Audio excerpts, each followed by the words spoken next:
The question is that explain the barriers to listening skills, or they can also ask what are the barriers to listening skill, or simply they can ask which are the barriers of listening skill. In business communication, the barriers to listening skills are very much important, but here you should not create the confusion between the barriers to communication and barriers to listening skill. These are two separate ideas, or these are two separate concepts. Barriers to listening skills are different and barriers to communication skill are different. Okay, so let's start from the introduction. तो मैं तो आप लोगों को suggest करूंगा कि एस्से type question को कभी भी ऑप्शन में मत रखो। एस्से टाइप क्वेश्चन ही ऐसा क्वेश्चन रहता है हर एक थ्योरी पेपर में जो आप लोगों को ज़्यादा मार्क्स देता है। अभी आजकल का ज़माना है, आप लोगों को जितने मार्क्स मिले कम है, क्योंकि बाहर कॉम्पिटिशन बहुत ज़्यादा है। आप लोगों को बहुत ही अच्छे तरीके से पढ़ाई करके एस्से टाइप क्वेश्चन को कंप्लीट आंसर में परावर्तित करना है। एस्से टाइप क्वेश्चन के आंसर को अच्छी तरीके से लिख कर आप लोगों को ज़्यादा से ज़्यादा मार्क्स गेन करने हैं। So let's start from the answer. अगर मेरा आपने पहला वीडियो देखा होगा लिसनिंग स्किल के ऊपर, तो आप लोगों को बहुत अच्छी तरीके से आइडिया आई होगी कि आप लोग इंट्रोडक्शन कैसे लिखते हो। सिमिलर इंट्रोडक्शन यहाँ पर भी लिखा तो भी कोई फ़र्क नहीं पड़ता है। बैरियर्स टू लिसनिंग स्किल में let's start from the definition. Definition में क्या लिखोगे? Barriers to listenings are obstacles or the barriers or the problems that stop a person from understanding the message clearly delivered by the speaker. यानी कि speaker ने जो भी message बोला है उसे समझने में अगर आप लोगों को कोई भी तकलीफ हो रही है, ऑब्स्टेकल आ रहा है, प्रॉब्लम आ रहा है, तो उसे हम लोग बैरियर्स टू लिसनिंग कहते हैं। ओके, और ये बैरियर्स कब होते हैं? वी मिसअंडरस्टैंड द इंफॉर्मेशन, यानी कि हम लोगों ने उसका मैसेज गलत तरीके से लिया है। वी लूज़ कॉन्सेंट्रेशन, जहाँ पर टीचर आप लोगों को बड़े दिल से सिखाने की कोशिश कर रहा है लेकिन आप लोगों का ध्यान तो कहीं और है। तो बैरियर कब होते हैं? जब आप लोग मिसअंडरस्टैंड करते हो, आपका कंसंट्रेशन चला जाता है और कम्युनिकेशन जब इनइफेक्टिव बनता है। तो इंट्रोडक्शन में इतना ही लिखना है आपको। Listening barriers are the problems that stop us from understanding the speaker properly. Many times we hear the words but we do not understand the real meaning. This happens because of different difficulties during communication, or in other word you can also state if there is any kind of barrier, obstacle or problem between the communication of sender and receiver, it is called the listening barrier, or it is called the barriers of listening. First barrier of listening is noise. Noise is typically a physical barrier. First, noise around us can disturb the listening. It can affect the listening if there are traffic sounds, people talking or loud background noise or concentration breaks. So okay, in this case the concentration can easily break. Sender और receiver एक दूसरे से बात कर रहे हैं और समझो ट्रैफिक का आवाज़ आ रहा है, पीपल ज़ोर ज़ोर से बात कर रहे हैं, कोई तो लाउड स्पीकर लगाया है, तो इस तरीके से आप लोग एक दूसरे की बात ना बोल पाते हो ना सुन पाते हो, तो उसे नॉइज़ कहते हैं। सेकंड है lack of interest. When we think a topic is boring, our mind slowly stops paying attention. समझो टीचर पढ़ाने की कोशिश कर रहे हैं लेकिन आप लोगों के मन में पहले से ही बैठा है कि ये टॉपिक बहुत बोर है, तो इस तरीके से आप लोगों का इंटरेस्ट वहाँ से चला जाता है और आप लोग अच्छी तरह से ध्यान नहीं दे पाते हो। The third, another common problem is stress और tension.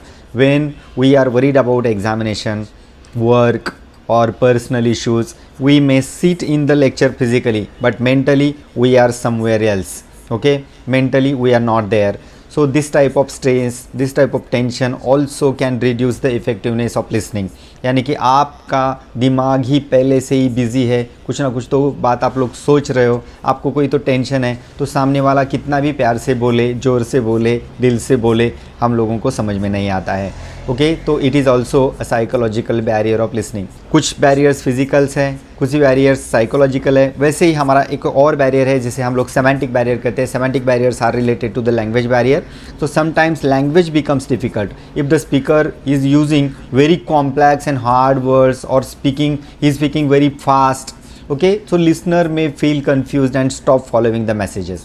So in the lecture room also, in the classroom also, if your teacher is using very hard and very complex language, then also you will be unable to understand his messages, right? सामने वाला इंसान या speaker अगर बहुत ही easy language में बात कर रहा है, समझने वाली लैंग्वेज में बात कर रहा है, तो ही हमारा ध्यान जाता है। अगर वो बहुत डिफिकल्ट लैंग्वेज में बात कर रहा है तो हम लोग उसकी तरफ ध्यान नहीं देते या उसके मैसेज हम लोग अपने दिमाग में स्टोर नहीं करते। उसके बाद और है mobile phones and social media. Social media can also have the big barriers today. So notifications, messages और checking other apps constantly, it can reduce focus and create distraction.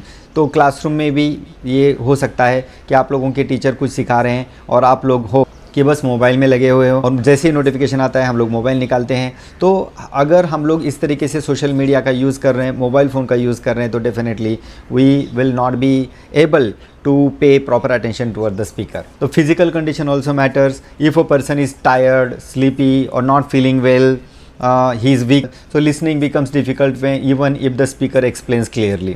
आपकी बॉडी की हालत ही ऐसी नहीं कि आप सामने बैठो, फॉर एग्जांपल आपको बुखार है, कोई आप बहुत ही टायर्ड हो, पिछली रात आप कंप्लीटली सोए नहीं हो, तो ऐसे सिचुएशन में भी आप लोग स्पीकर की तरफ बिल्कुल ध्यान नहीं देते हो।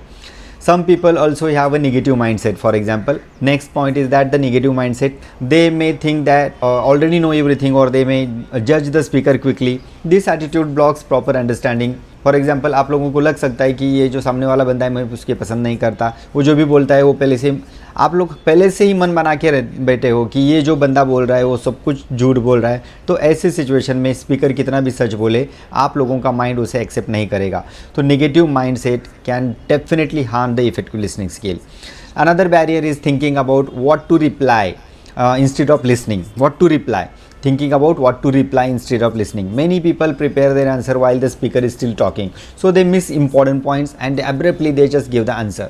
यानी कि बिना सोचे समझे हम लोग कुछ भी बोल देते हैं, सामने वाले बंदे को बोलने भी नहीं देते। सामने वाला जो स्पीकर है वो बोल रहा है, उसकी बात तो कम से कम फिनिश होने दो, लेकिन नहीं, हम लोग ऐसा कुछ नहीं करते और डायरेक्टली उसको इंटरप्ट करके हम लोग कुछ ना कुछ तो बोलते हैं। This can also shows you are the bad listener. Okay, so it is also a kind of difficulty, it is a kind of barrier, it is a kind of problem between the speaker and listener.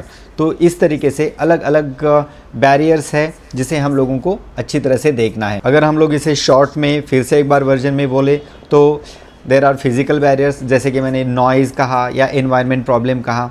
दूसरा है psychological barrier, जिसे stress और emotions के साथ हम लोग attach कर सकते हैं। तीसरा है सेमेंटिक बैरियर, जिसे हम लोग लैंग्वेज डिफ़िकल्टीज़ के बारे में से रिलेटेड कर सकते हैं। तो नेक्स्ट है हेल्थ रिलेटेड बैरियर्स, यानी कि आप लोगों की हेल्थ अच्छी नहीं है, आप लोग सोए नहीं हो ठीक तरह से, आपकी बॉडी पेन कर रही है, तो ऐसे सिचुएशन में भी आप लोग दूसरों की बात नहीं सुनते। तो नेक्स्ट है नेगेटिव माइंडसेट। नेगेटिव माइंडसेट यानी कि प्रिजुडाइसेस। नेगेटिव माइंडसेट का मतलब होता है प्रिजुडाइसेस। अगर आपके पहले से ही प्रिजुडाइस है, आपका माइंड अगर पहले से ही प्रिजुडाइस है कि सामने वाला व्यक्ति स्पीकर जो मुझसे बात कर रहा है वो अच्छा नहीं है, उसकी बातें बिल्कुल झूठ है, तो भी आप लोग अच्छे लिसनर नहीं बन सकते। और डिस्ट्रैक्शंस यानी कि इंटरनल और external disturbance can also affect the good listening. यानी कि अगर समझो आपके दिमाग में बहुत सारी बातें चल रही है, तो मेरा लेक्चर या किसी भी टीचर का लेक्चर आप लोग ठीक तरह से नहीं सुन सकते या उसे अंडरस्टैंड नहीं कर सकते। ये हो गया इंटरनल डिस्ट्रैक्शन। और एक्सटर्नल का मतलब है कि बाहर से कोई तो आवाज़ आ रही है तो आपको हमारे मैसेजेस ठीक तरह से सुनाई नहीं देंगे।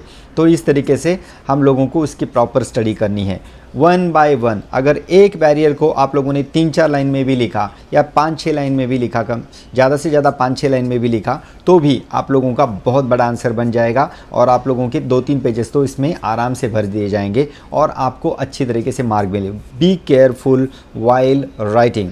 Your handwriting must be good. You should use the proper spelling and proper grammar.